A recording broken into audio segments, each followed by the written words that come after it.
Hey guys, welcome to video 2 of the Honda Prelude project. This is my own personal car, and last time I did a walk around showing you what I'm starting with. Today I decided to strip all the audio gear out of the back because I have 2 more things to put in and there wasn't enough space for it.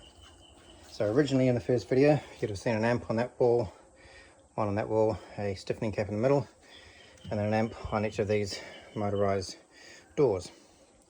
And on this side the 2 DVD changes and some goodies underneath. But now, if you have a look over here, I have all of this to fit in. It's a bit. So I've got one additional amplifier and a stiffening cap to go in. So to give you an idea, these are all 4-channel amplifiers. The smaller ones, this is a 4-channel, the bigger one, the monoblock. That's my 10 farad stiffening cap, the dual DVD controller, DTS surround sound, and my 2 DVD changes. But all of this needs to fit into here.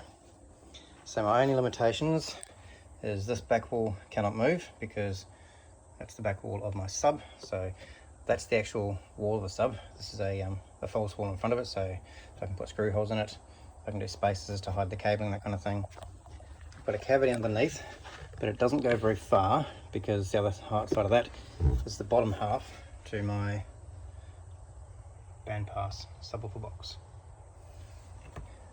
So I've got space underneath, I've got space on the walls. I can redo these. I'm thinking maybe do one that sort of flips up like that instead of flips up like this. I don't know. I'm going to try and squeeze a battery in the corner.